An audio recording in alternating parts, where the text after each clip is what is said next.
$5 and that glass of buttermilk. I thought it was the name of a railroad system. Railroad system. Railroad system. In that case, we'll let it go. And we'll have to adjudicate with Miss Fanny Berger after the hour is over. Miss Fanny Berger, would you settle for $2.50? Now we have had, let me count up, 1, 2, 3, 4, 5, 6, 7, 8 questions. And I'd like to know how much in the whole our 4 remarkable experts have gotten. Can the young lady in the back let us know? Can you let us know?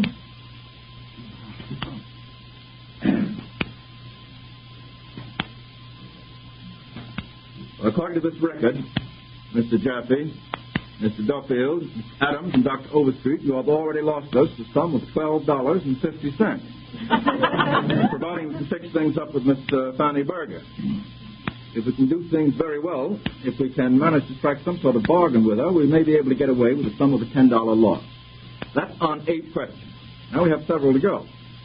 All the way from San Francisco, California, from Mr. John O'Brien, comes this query. Oh, this is a dandy. Mr. O'Brien has taken 4 lines of a verse you all know. He assumes that. And rewritten them as follows. Can you quote the original? Now listen carefully, ladies and gentlemen. Rosei simplicifolia are rubric. Violae papilionacia are azurius. Saccharos is dulcet. And in a similar state are you. Now, ladies and gentlemen, this is a real question, a real man reading it, though it sounds quite peculiar, I know. Gentlemen, do you want me to read that over again? We don't need it. No, I'll take it. Mr. Jaffe. I think that means roses are red, violets are blue, sugar is sweet, and so are you. Very pretty.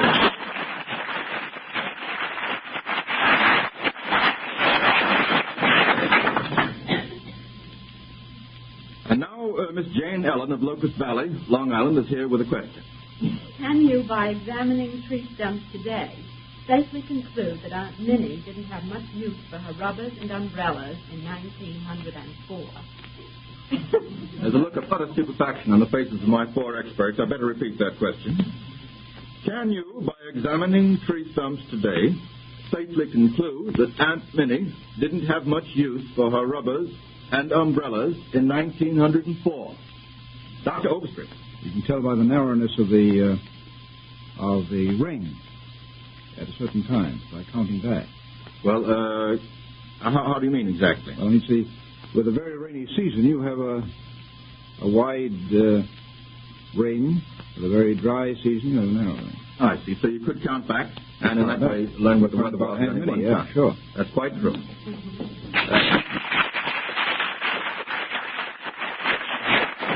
And Dr. Overstreet, you'll agree with me, a very useful bit of information if you happen to have an Aunt Minnie who...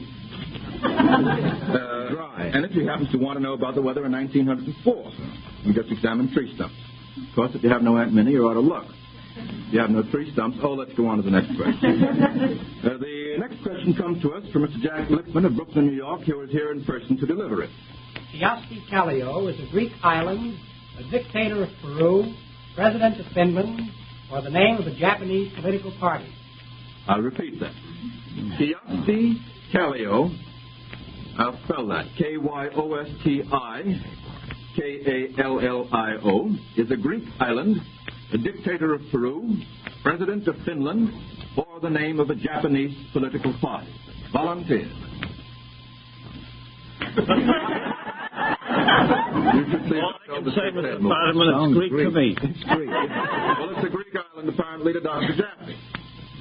Why, Mr. Adams, where's that customary alertness of yours? Here it is. I don't know. Now, even if I repeat the name, again, you wouldn't know. Chiasti Callio is a Greek island, a dictator of Peru, president of Finland, or the name of a Japanese political party. President of Finland. How do you know, Mr. Duff? It's native-born intelligence. I think he's yes.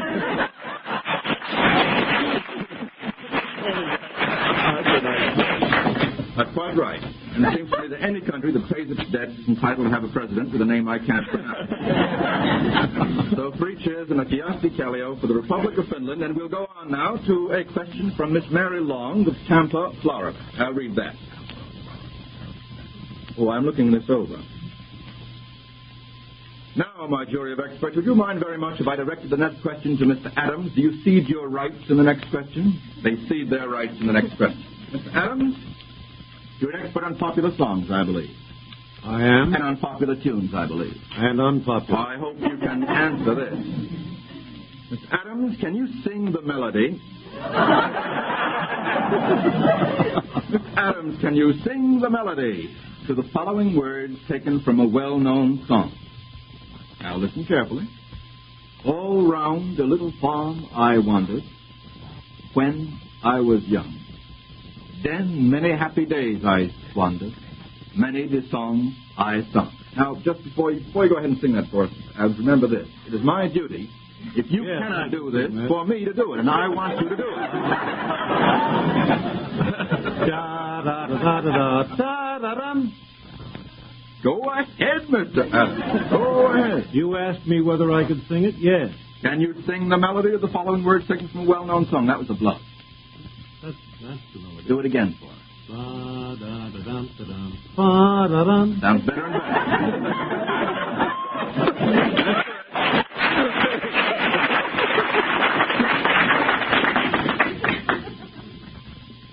The next question will be delivered by its inventor, Mr. Michael Abrams of New York City. Mr. Abrams. What present member of the Cabinet occupies the same post that his father held under the Harding Coolidge administration? I'll repeat that question. What present member of the Cabinet occupies the same post that his father held under the Harding Coolidge administration? I'll repeat that question. What present member of the Cabinet occupies the same post that his father held under the Harding Coolidge administration? Mr. Duffield, our current event expert. Duffield, our current event expert. Duffield, our... And do you know what his father's name was? Don't probe too deeply, Mr. Fadiman. No, we won $5. Well, it so happens that his father's name was Henry, too. Obviously, the Wallaces haven't moved on much, just back where they started from. The next question will be delivered by Miss Edith Schick of Washington Heights, New York. Miss Schick. Why should eating have reminded George Washington of lumber? Miss Schick, you're perfectly serious about that, aren't you? Why should eating have reminded George Washington of lumber? Why, 2 of them know it. Mr. Jaffe. Why, it's common knowledge, I think, that George Washington had a set of teeth, false teeth made of wood. Very good. That's correct. That's correct. Is that right? Mr. Jaffe, do you suppose that's how we get the expression with tooth and nail, possibly? Well, now we've had 15 questions, and I think we ought to have a recapitulation, see how much we've lost. Still $10? Doing very well indeed. Only $10 now. We have $90 to get that buttermilk with.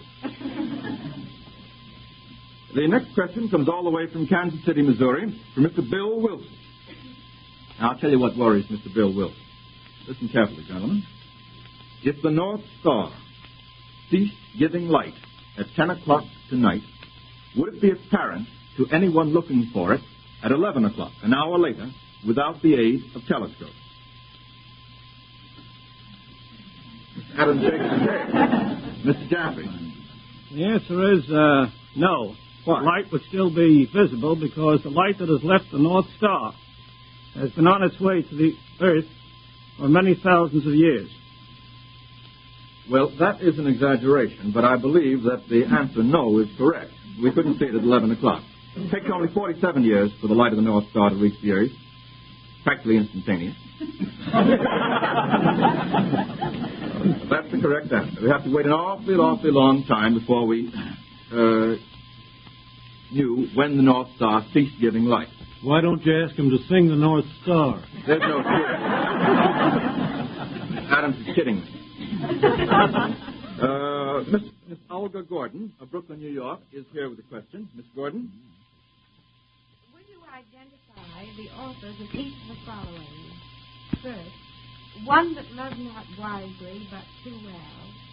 Second, My own dear love, he is all my heart, and I wish somebody'd shoot him. I'll repeat that. Will you identify the authors of each of the following? 1, one that loved not wisely but too well. 2, my own dear love, he is all my heart, and I wish somebody'd shoot him. Now, we have to answer both of those. Mr. Adams, both of them. I can't answer both of them. Can you answer one of them? Yes, sir. Which one? The latter. Well, I expected you to answer the former. Now you confuse the entire proceedings of the whole evening. All right, Mr. Adams, let's have the latter. The latter was written by Dorothy Parker. That's correct.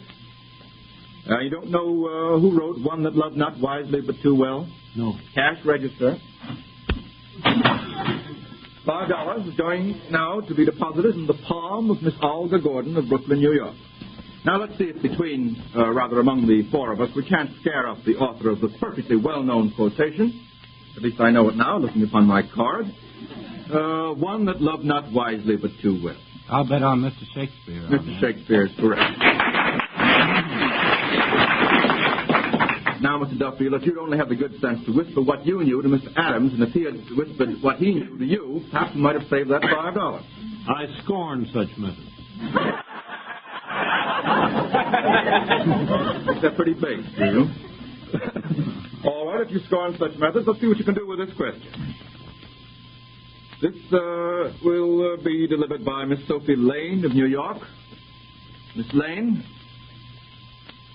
What sextet sang their way to fame recently? I get that clearly, ladies and gentlemen. What sextet sang their way to fame recently?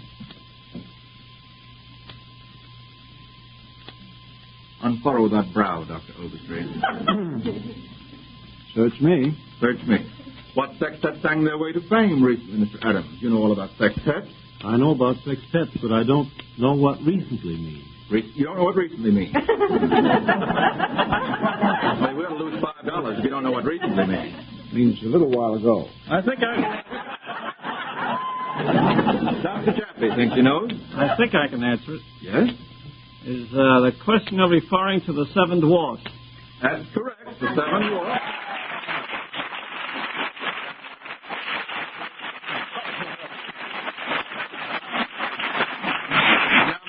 Now, Mr. Johnson, I'm going to ask you to explain what you mean. You remember the question referred to a sextet.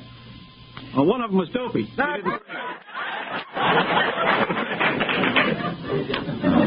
And don't look at Mr. Adams when you say that.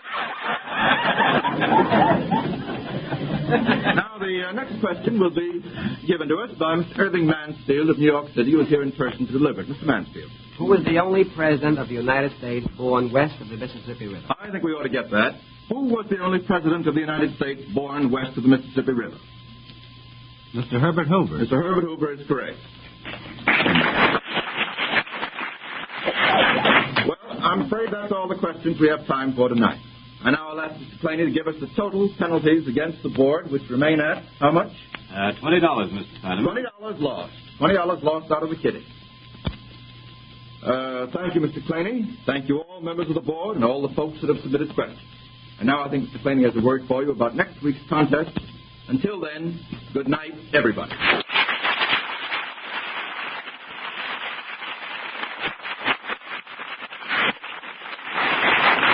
Thank you, Mr. Fadiman. We meet again next week at 8:30 for another quiz contest between the public and the experts. The panel board for next week will include Dr. Paul de Kruif, famous author of Microbe Hunters, and more recently, The Fight for Life. Louis Hacker, noted historian and economist of the staff of Columbia University. Franklin P. Adams and Marcus Duffield, day news editor of the Herald Tribune. Send us your questions and answers, as many as you can think of. There are no restrictions on the number you may submit. If they are chosen for presentation to the board, you will receive $2 apiece and $5 additional if they prove to be stumpers. All questions become the property of Information Please and are not returnable. Questions on all subjects are welcomed. History, sports, literature, music, science, movies, and so forth. The tougher the questions, the better the experts will like them. But don't ask them to explain the theory of relativity in 10 seconds flat or why Greta Garbo wants to be alone. Join our new game of Quizzing the Experts. Send your questions to Information Please to the National Broadcasting Company, New York.